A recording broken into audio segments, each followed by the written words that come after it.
Hey, my wonderful sweet baby. So today we're going to be talking about how Tory Lanez claims that his lawyer had ties with RocNation. So Tory Lanez is still going on a campaign in order to, fight for his innocence.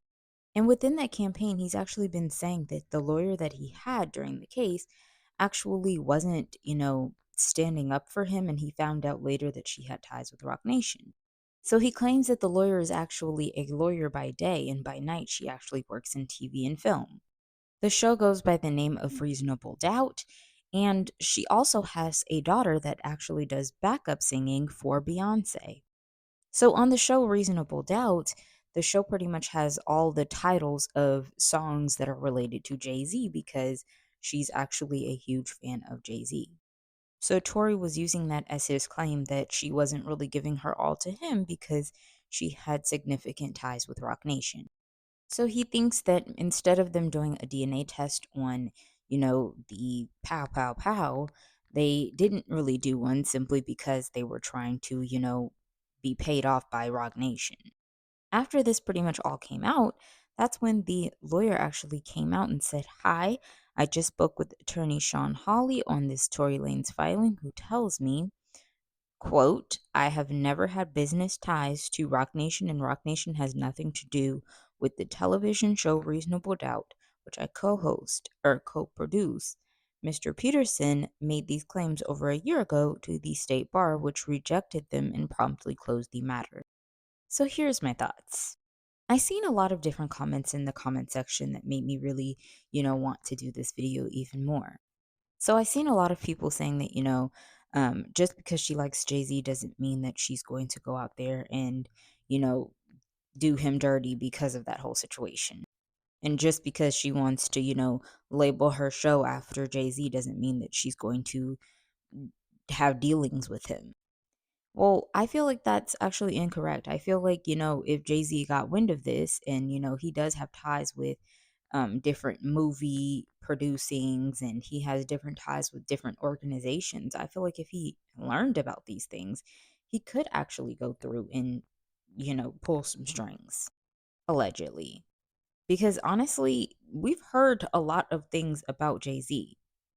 He's actually involved in this whole Diddy case in the first place. There's a bunch of things that we've been hearing about him, which it's all alleged, but there's a bunch that we've been hearing on him and his name, so I don't put anything past him at this point. But honestly, I would see why Tory Lanez would feel some type of way, because you mean to tell me that your daughter's singing backup for Beyonce, and then you're turning around and you have a show that has pretty much the titles of all of Jay-Z's songs? That's a bit fanatic, if I don't say so myself.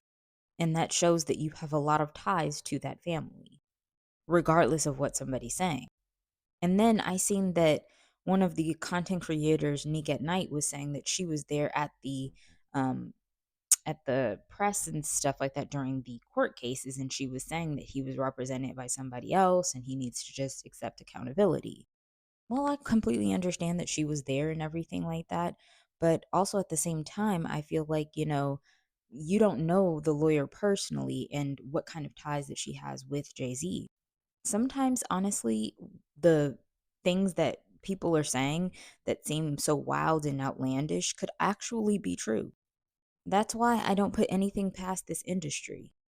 Jay-Z and Beyonce have had too many claims on them that make me side eye them. There's too many things that they're saying. And even Megan, I don't trust Megan as far as I can throw that big ass girl. I just feel like she does a lot of lying, and I just feel like a lot of things that she says half of the time is just, I don't know, it's just very outlandish. TikTok, I'm not coming for these people's mental health. I'm not bullying them or anything because I know how you guys are.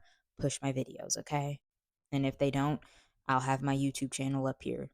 And then, Neek at Night was saying that his representation of lawyers was somebody completely different. Well, that was no different than what Tori actually said. He actually had stated that, once he had figured out that she had ties with Jay-Z and Beyonce, then that's when he actually backed back and he actually got representation from somebody else. And these are allegations that came out over a year ago. So, this is dated information. It's just unfortunately the blogs like to put things out at the last minute to make it look like things are just now coming out when in reality, these things have been out. There's just something that's not clean in the buttermilk with this situation, and I'm still on Free Tory side because once again, this woman is not going to come forth and actually admit that she had, you know, did anything to tarnish with somebody being a free person. Because if she did, then she would actually be going behind bars herself. So I don't put anything past anybody. And I'm just saying that this whole entire court case, it just seemed kind of weird because I still don't understand why they took anybody's side when everybody there was drunk except for one person that they did not really want to interview until years after. Once again, TikTok, I am not trying to call anybody a drunk or come after anybody's mental health. It's just I'm reporting on what was going on down at that given moment and what actually happened during this court case. But that's my opinion. What's yours?